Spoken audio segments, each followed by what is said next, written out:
Recording. All right, let's go ahead and get into our agenda. First thing on the agenda is to see if there are any new faces. Does not look like any new faces to me today. So I'm going to go ahead and move on to our open RFCs.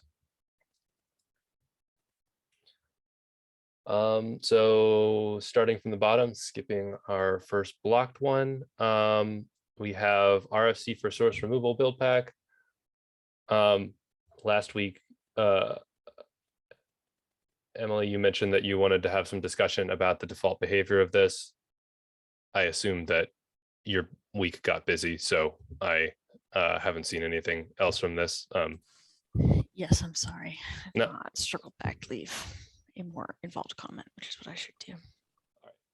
I have nothing to add to this. We'll just chill. Let's move up to the add an RFC for secure runtime environments.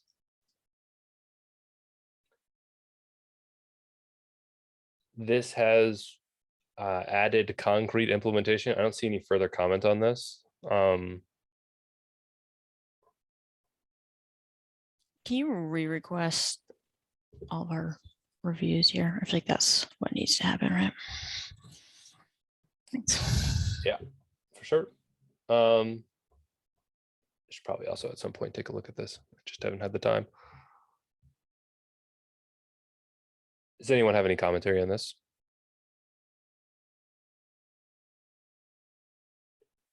Great.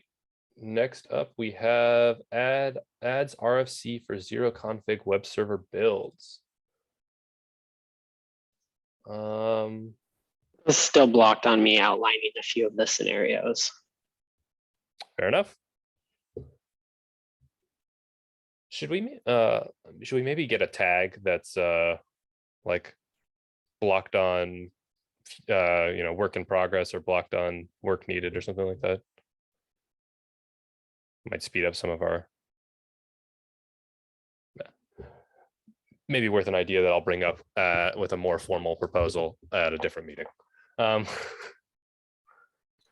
feel like in the beginning, we could start just by adding comments at the end.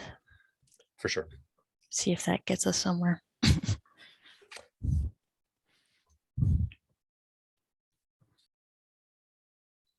Do we want to talk about this anymore, or are we good to move on?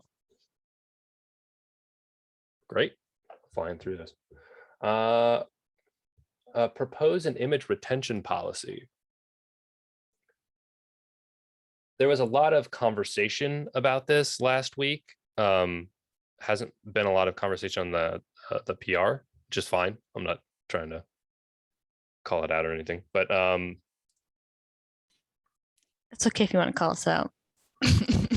no, I mean, it's why we have the notes. But I don't know what the current, if there could be a message on here or a comment on here about what the state of this is. So what either needs to be investigated or what needs to be discussed. That would be very helpful because I think it would help people tune in asynchronously. I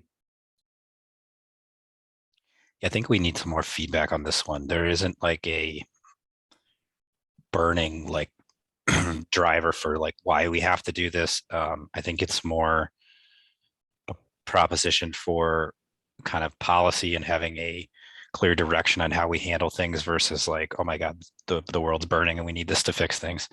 So I think we have plenty of time for people to kind of take it in, think about it, give some comments on what they think it should be, and see how we want to move forward with that.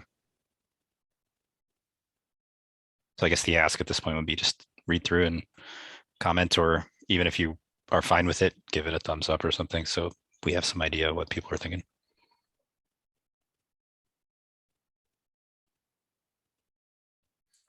Sounds good. I think my only comment from what I remember reading this, and maybe I just missed it when I read it initially, is adding some sort of usage data, because there are build packs that we don't update particularly frequently, but they are used quite frequently just because of the nature of the underlying dependency or the nature of the build pack. So that's like the only thing that I could think of out of this, but Yeah, I think I added something in there about like a to try to handle that case where there's a build pack that doesn't get updated very often, and that like it would never delete the most recent one if there is not like another one. So we'd never go down to zero, essentially.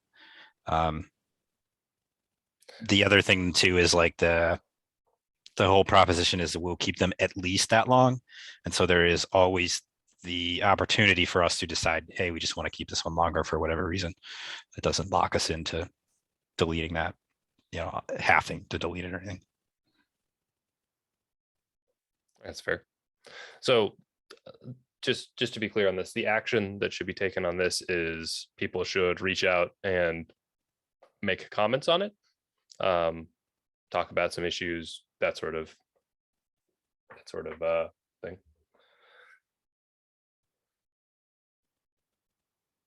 Sounds reasonable to me. Anyone have any other questions about this? All right. Let's go on to proposes to add Datadog support for Java. I went and took a very quick gander at the build pack that is being proposed to be donated here. I didn't see anything egregious or glaring. So I and it's not really into my domain that it's being donated, so it's not of huge concern to me. You might have been looking at the old one. Oh yeah. There is one that's floating around that's out there that Datadog did. That was kind of more of like a proof of concept. Mm-hmm. The one that we're contributing, I think, is only on my laptop at the moment, and it uses libpack and libcnb and just generally follows some of the patterns that we have in like the Google Stack Driver and Azure App Insights. So it's a little more close to like the way that we have written some of these other ones. I know that you mentioned very briefly last week a larger discussion of having this build pack also work for Node. I believe was the sentiment. Did you want to make that part of the initial offering, I guess, of what this build pack's intention was, or is this RFC as it stands, Datadog to monitor Java applications, where we're going to leave it for this particular first introduction into Paketo? So my plan is that we start initially with Java, and then this will essentially get it into the Java composite build packs. I am again copying stuff from Stackdriver and Azure App Insights, which do have support for Node for installing the Node agents. So I've copied that stuff as well, but I'm not really testing it. And so once we get the Java stuff done, then it would be good to circle back with someone that's more familiar with Node and like test and see like how close do we get? Does it actually work? That sort of thing. Yeah, that'd be great. And anywhere that there was a I guess a build pack for us to look at beforehand that is more of what the final version of this build pack would look like would be super appreciated. I know that at least I would appreciate to look at it. Yeah, I was hoping to get this RFC approved and then just push it directly into Paketo build packs. Okay. I could throw it up on my own GitHub though, if there's a desire to see it for sure. Well, so I guess I'm not the person that you have to convince to merge this RFC. So I guess it's kind of out of my scope to make you do anything. I think we have the votes we need. I was gonna actually kind of just raise this up as kind of a final call for any feedback here. I'd like to try to merge this maybe later this week. I'm very excited for this, to see a outside vendor of application be excited about pushing something into Paketo is really, yeah, or another outside vendor. That's nice. I should say.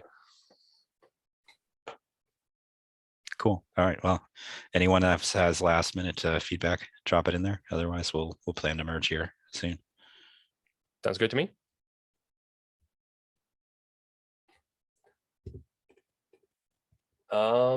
We have next up rename the Open Liberty Build Pack to Liberty Build Pack.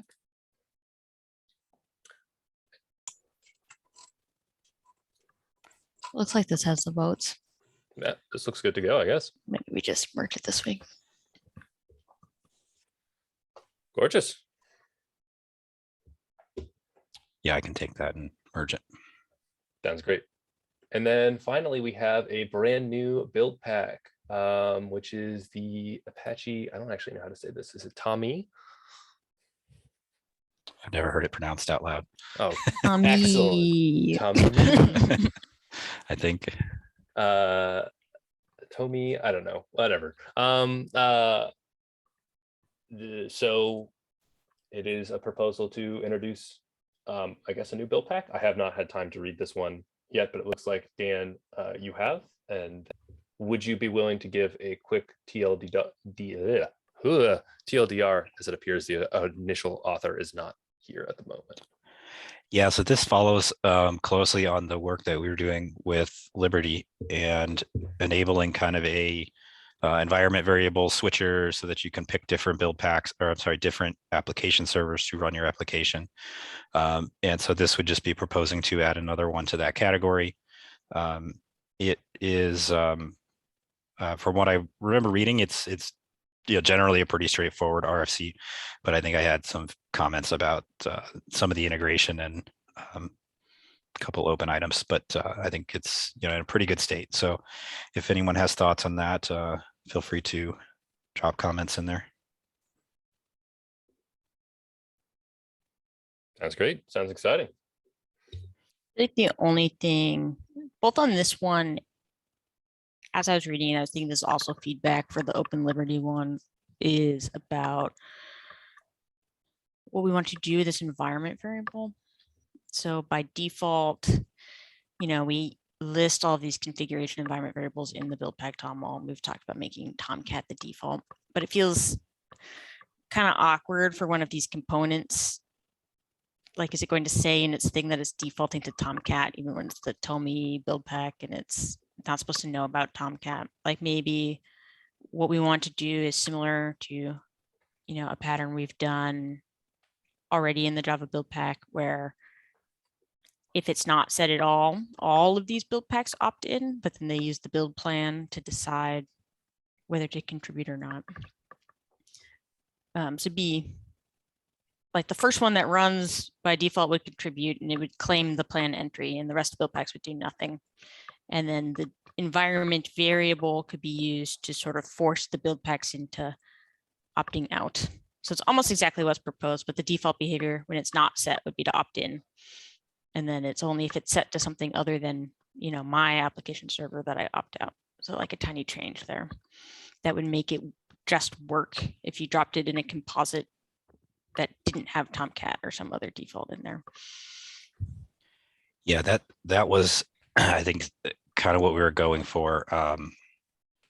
You had kind of mentioned this point previously, and I have some steps I can share I'd like to get your thoughts on, just to make sure I'm not missing anything. But essentially what we'd be doing is it would be not necessarily Tomcat hard-coded as the default, but like the first in the order group hard-coded as the default.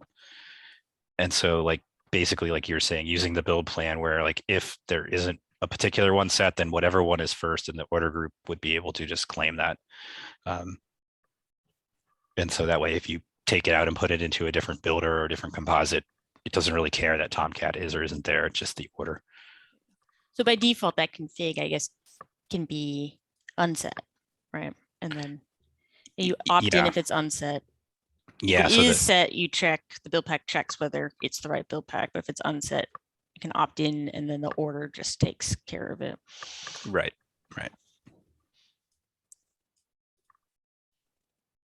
Yeah, I think that makes sense to me. Yeah, and we will, I believe, have to do a little bit of work with Tomcat to make it play nice in that scenario, but we can certainly do that.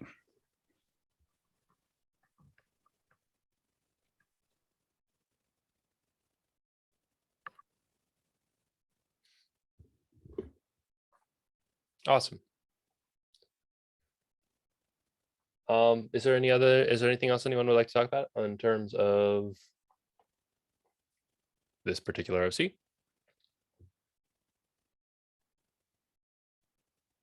No. All right. Well, that was we've managed to get through those relatively quickly. And with that, we've reached the top of our current RFC stack. So I think we can move on to whatever's coming next in our agenda, which in this case is lib, CMD, v2 update, and questions. The update is that there is a Buildpack authors tooling meeting this week. I think one of the things that we mentioned last time we had this conversation was there was a discussion around Occam, and there was a desire to use Occam more heavily inside the Buildpack authors tooling, which is great. Although one of the things that was asked was, would we be willing to donate it? And some of the questions / pushback to that question was, why do we want to donate it? Or why would we need to donate it when it already currently lives in an open source community? I don't know if we got into that in the last Buildpack authors tooling meeting. So that might be something worth bringing up. Yeah, I was supposed to do that, and the last meeting got filled with talk of other things, and it never quite made it to the agenda. But I'm hoping to follow up this week and clarify that.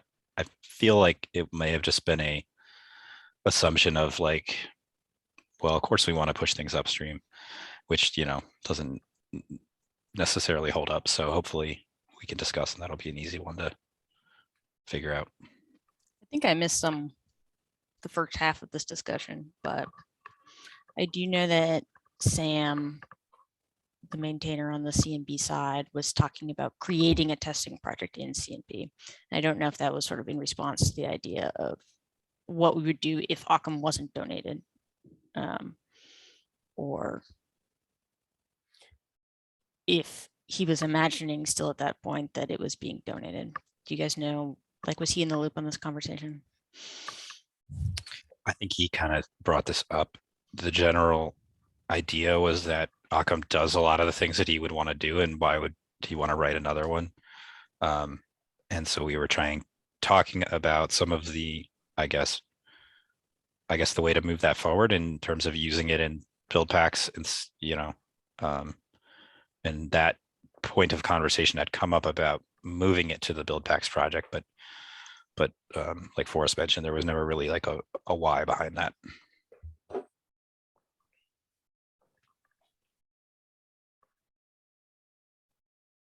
Yeah, in my mind, it's sort of like an assumption that there's a clear upstream downstream relationship between the CMB project and the Paketo project. So by default, you know, I would assume Paketo project has dependencies on CMB project, but I wouldn't assume the other way around. Not that that means it's impossible to have dependencies the other way around, but I think it came down. Yeah, I think a lot of that came. Sorry, go ahead, Emily. I was interrupting you. No, it's okay. You can go ahead. I'm just saying because that's different than the way we've done anything before, it would be a moment of hesitation, not like it's just a natural thing to do, right? Yeah. On the other side, I think we also had like a moment of hesitation, mostly because I looked at it and went like, oh man, there's now going to be like a bunch of process, and I'm going to have to like beg for features at CNB team to like get them to implement stuff for me.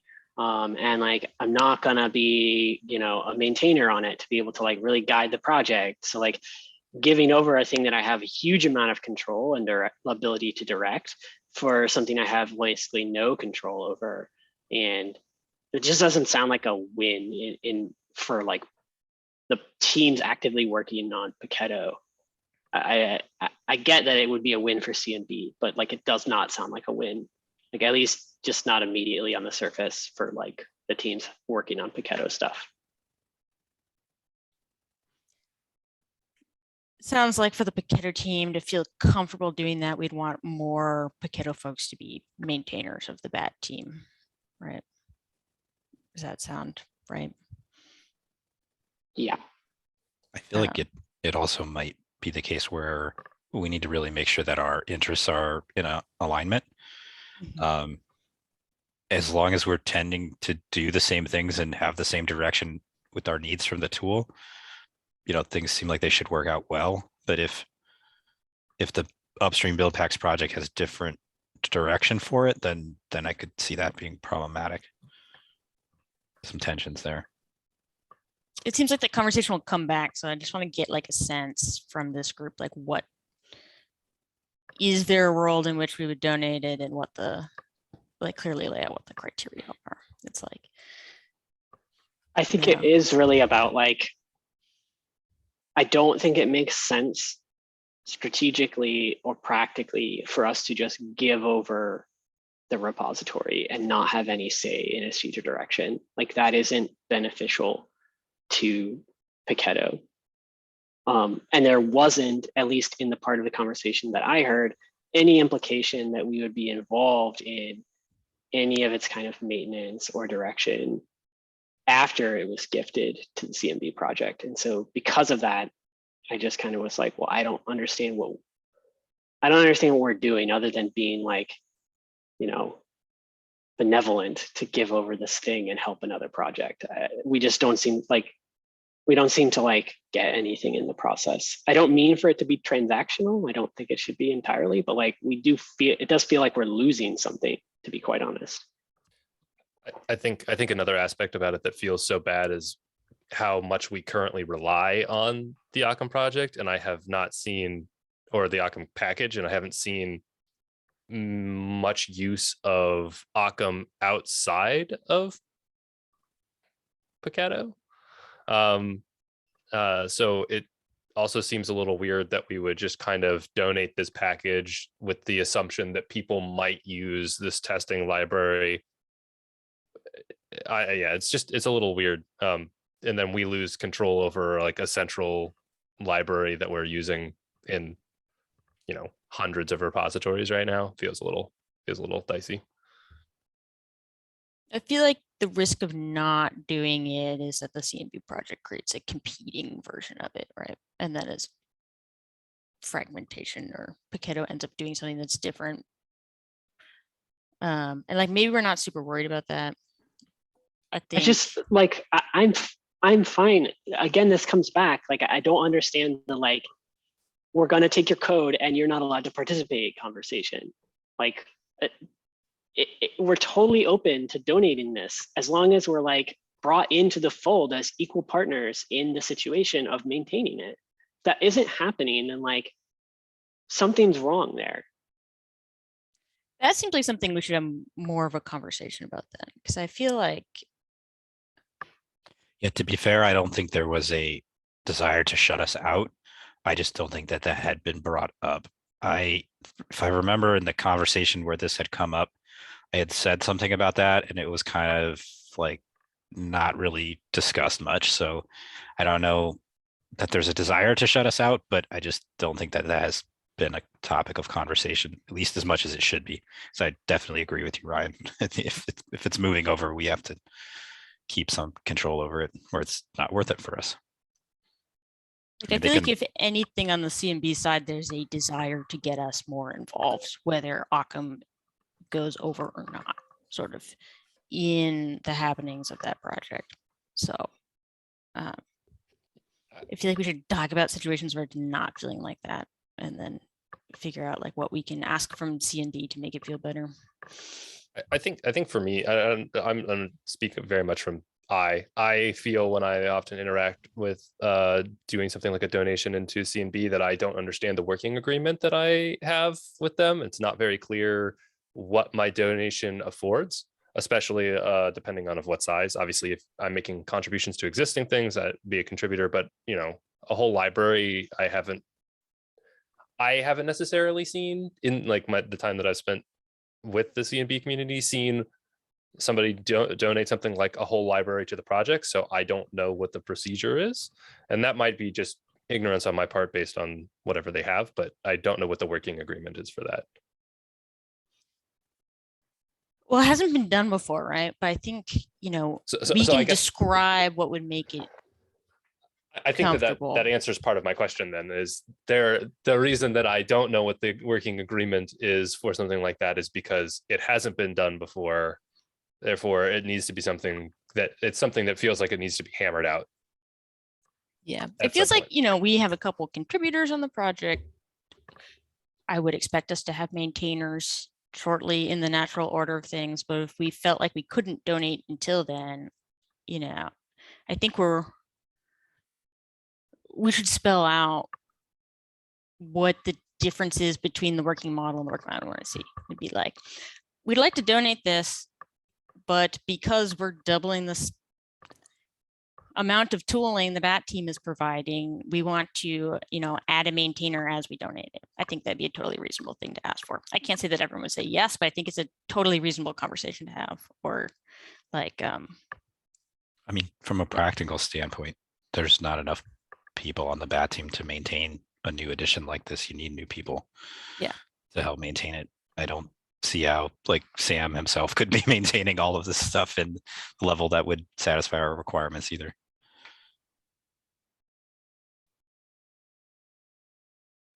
So I guess then what this means is, as part of our discussion on this further, it's not necessarily just what's the reason why this should be donated to should this be donated, and if it is, that if there's a really good reason to donate it into C&B, or even a reason that we like to donate into C&B, what is that contract look like? What does that donation look like? What do we expect to make sure that we're not losing a bunch of control, I think, is what we have to figure out. Yeah, that's sort of what I'm asking. It's like, under what circumstances would it be comfortable? And if the answer is none, like, I'm not trying to force people here to feel otherwise. I just don't think we should take things as given that are very variable. I feel like there's plenty of room to ask and receive accommodations that make it feel comfortable. I think there was a lack of understanding on the accommodation front. Yeah.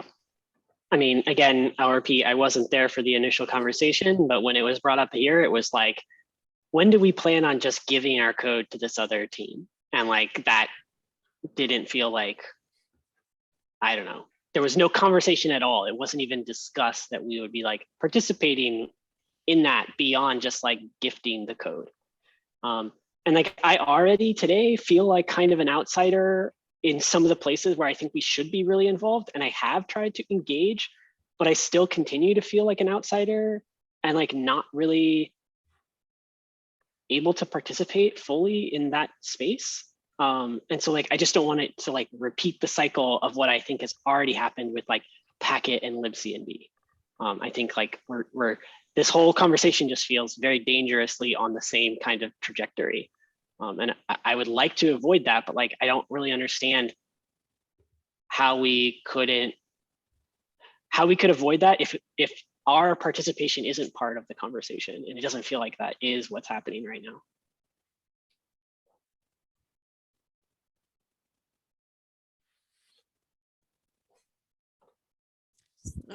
Do we want to dive into the specifics of what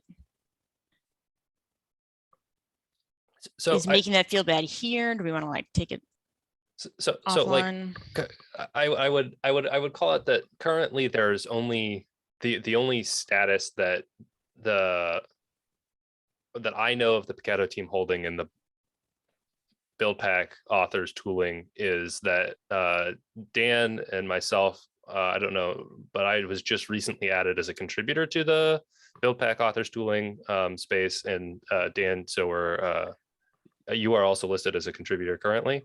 That is, as far as I know, the only level of leadership we have in, or level of hierarchy, I guess we have in that space.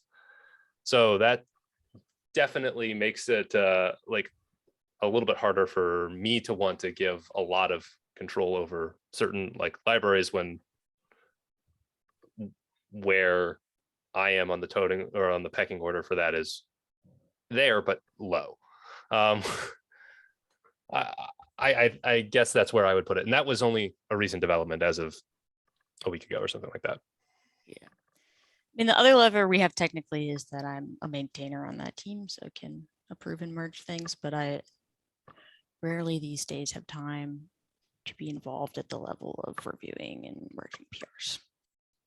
Mostly just RFCs in the project. But it is an escape hatch if we need it. But I think, I think the BAT team wants more maintainers and more involvement. I think our desires to be involved matches their desire to have us involved. But I think to the extent that that is feeling like it's not true is because we're talking past each other or communicating poorly. I feel like both sides actually want the same thing. It's just about figuring out how.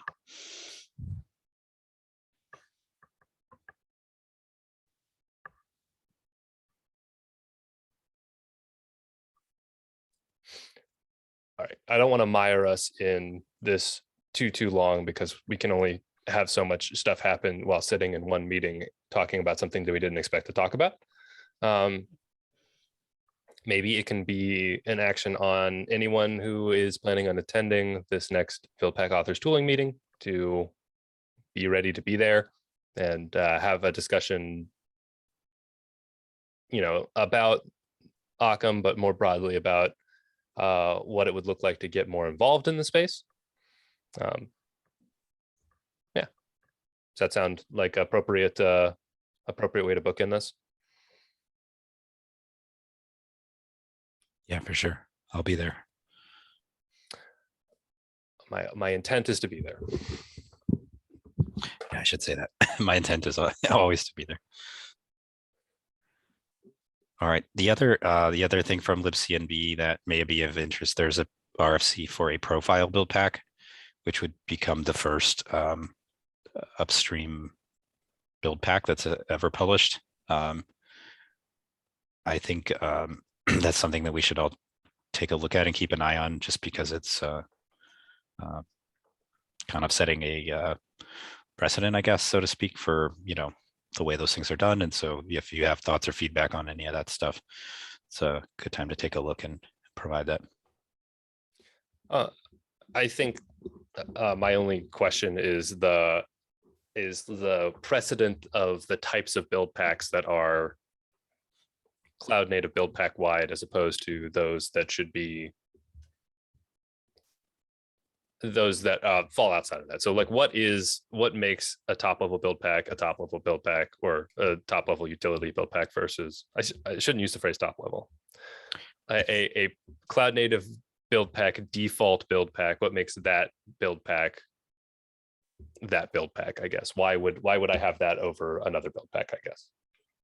I believe that was defined in the RFC, in that it would essentially be something that is part of the specification for build packs, or like another way to look at it would be something that the life cycle would normally implement, but for reasons of, I guess, architecture reasons, or to make things simpler, it could be implemented at the build pack level instead.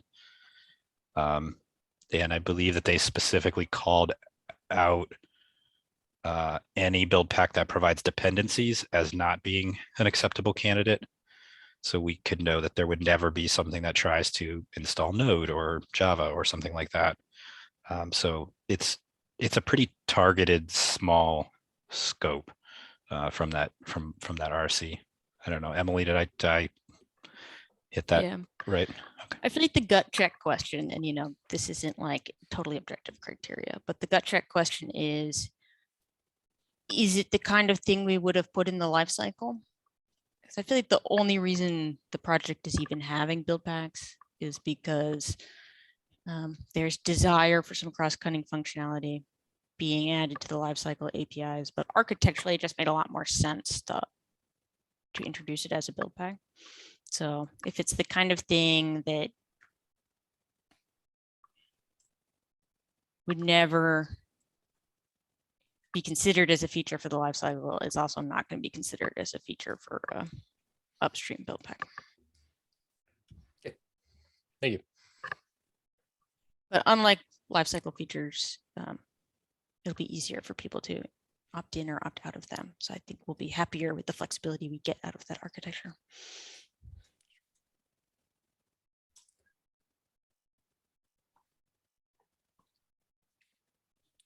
Anything else on this libc and bv2 updates?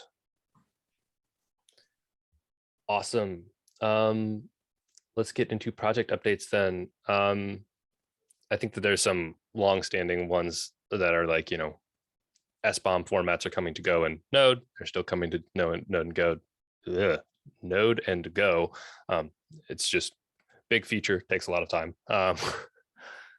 Making sure that everything is right and the sort of language and formatting around it is correct. I have put two up here. First off is the Git promotion criteria has almost been completed. I'm currently chasing up some loose ends on the samples repo, and I have added documentation to the Git README. I can link both of those if you like, but they are linked in an issue at the top of the repo. So that is what I'm working on right now. And then I have a project update to throw Dan under the bus insofar as that there is a whole heap of Rust feature work that is happening right now that I vaguely remember what's going on, but I would rather have Dan cue you in on that. Yeah, lately we've been fortunate to get some feedback from people that are using the Rust build pack, and it uncovered a couple edge cases that we could kind of do better. One of them was around the tiny stack.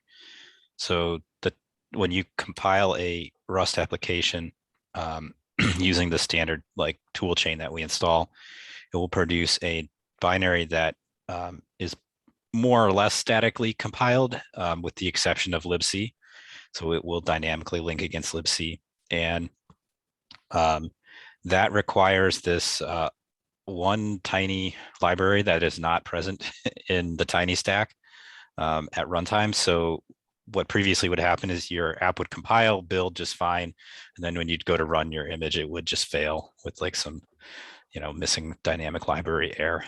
So we've been working on smoothing that process out. You can essentially cross compile it against a different libc that will result in a totally statically compiled binary. So we're making the Buildpacks kind of take that as the default behavior when you're using the tiny stack. So the net result should just be that like things just, you know, air quotes, just work out of the box, which will be nice.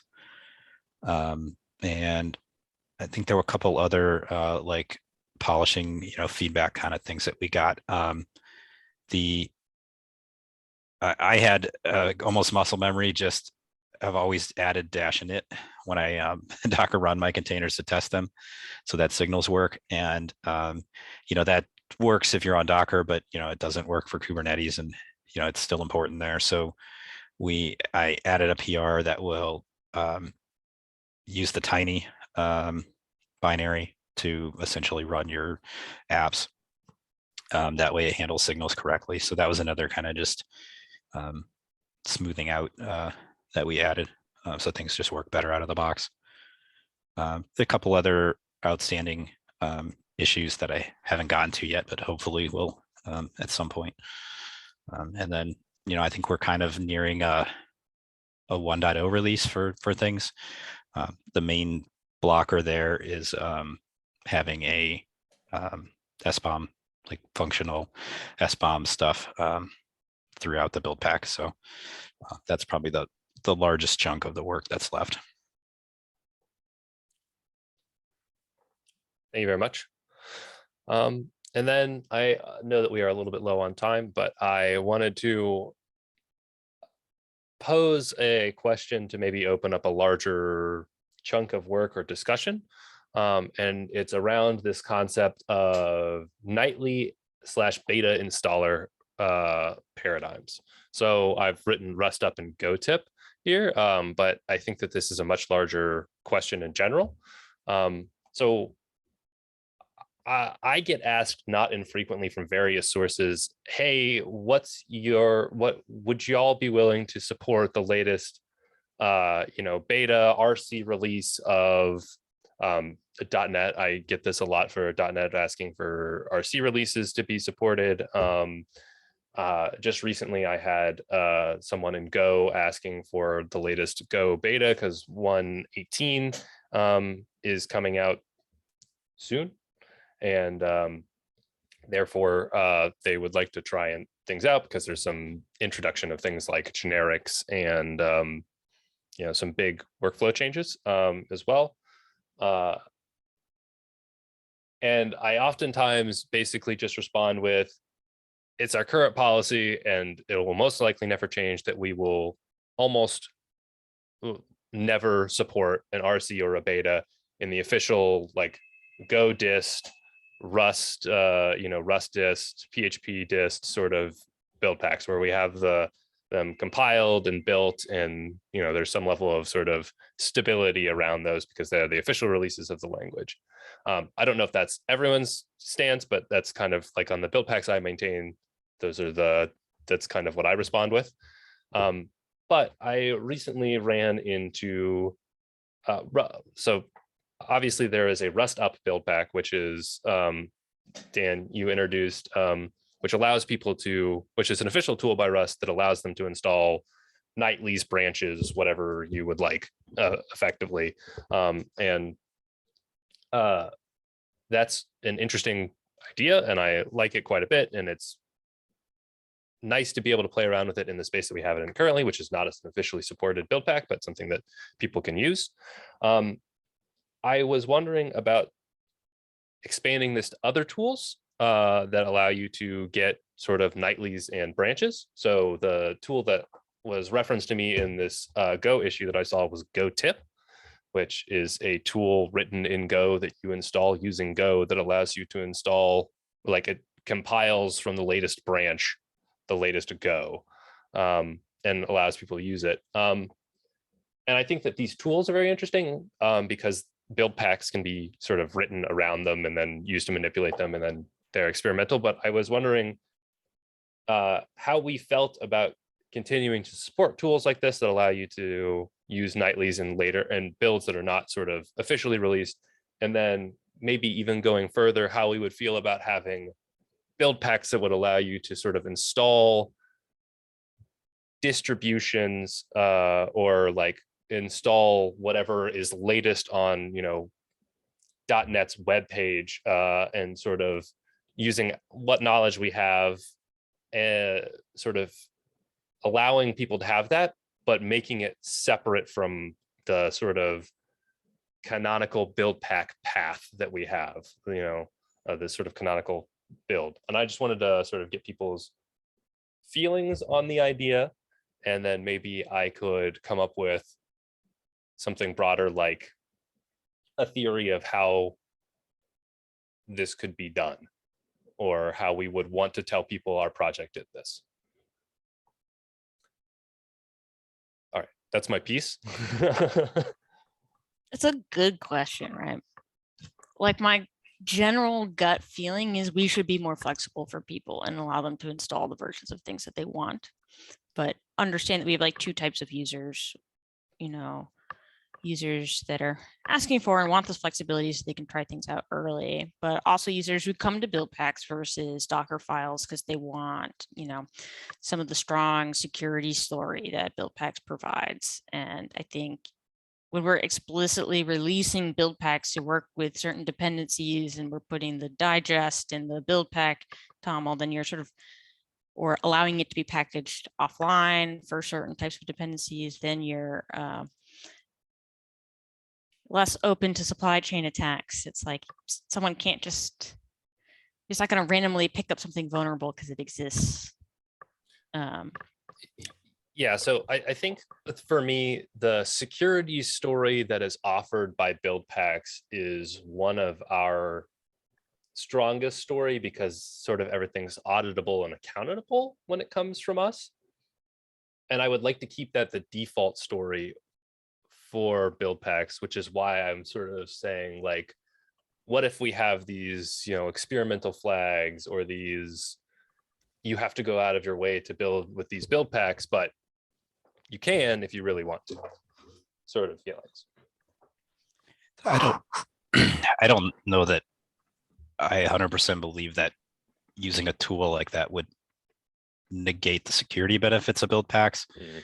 I think that what it's doing is punting some of those responsibilities from Buildpacks to the tool.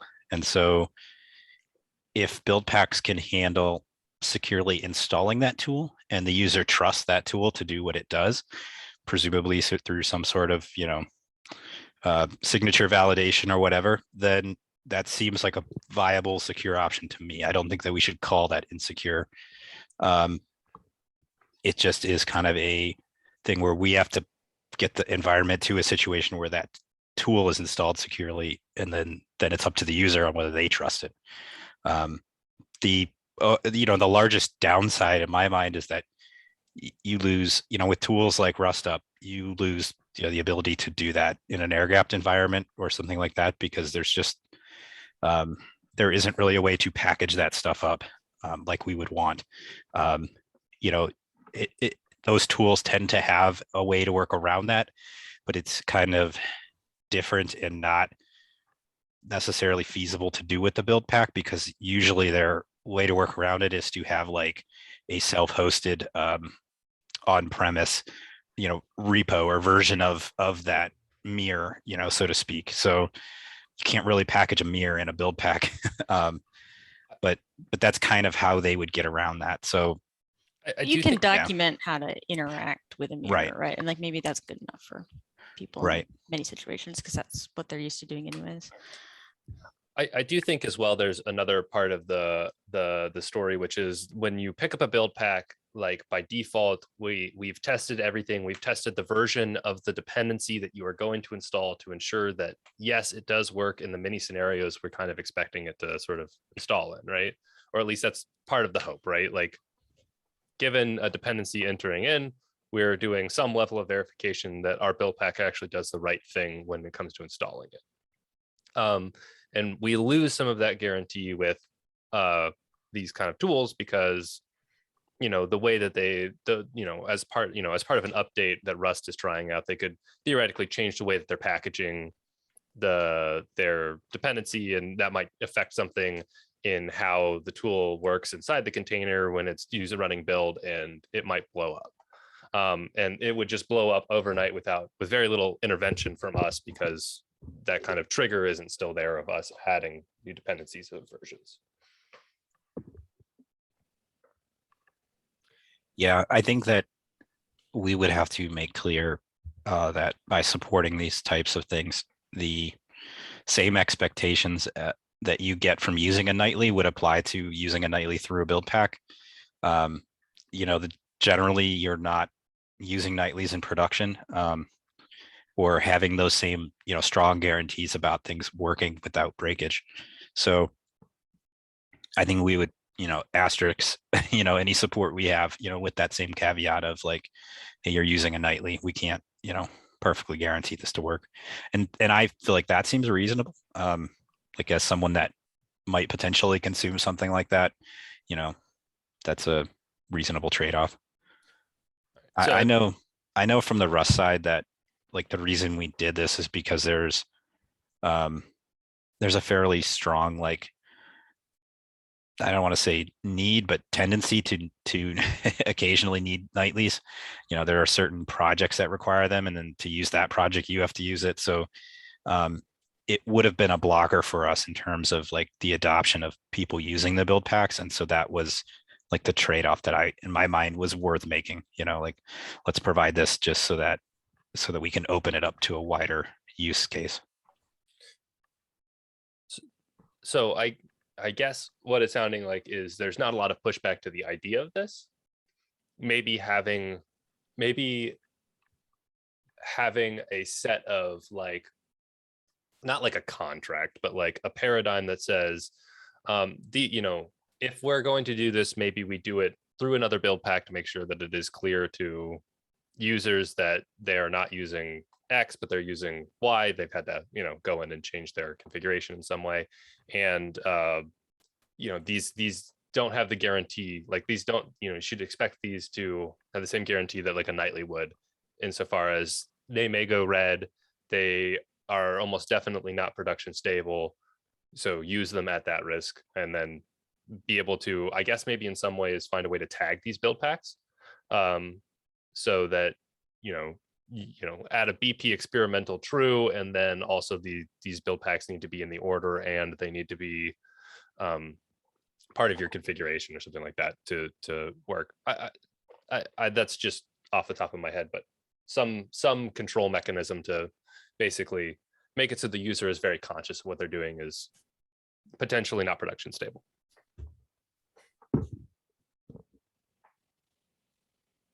Yeah, I'm not sure we would want to put like a flag in there that they're required to like acknowledge or something. That seems like BP underscore foot gun, something along there. right. Like if you're willing to use it, I think you should accept those responsibilities. But I guess maybe in the end, it just depends on how many times this causes problems. I think it's also an opportunity for us to receive early feedback of upstream changes, because it will affect those build packs first, and then we'll know, like for our other distribution build packs that hey, change is coming. It's been something that we have to do a lot of speculation when new versions of stuff are coming out, and it would be nice to kind of be able to have something go in and play around with that isn't just the build pack where you have to do a bunch of stuff to jump through hoops to get there. But yeah, I agree. All right. In that case, then I'll start writing my manifesto on how to get the nightly builds, and we'll see where that takes me. With that, we've hit the bottom of our agenda. It's been a long meeting. So unless anyone has anything that they're dying to get out, then I am going to call it.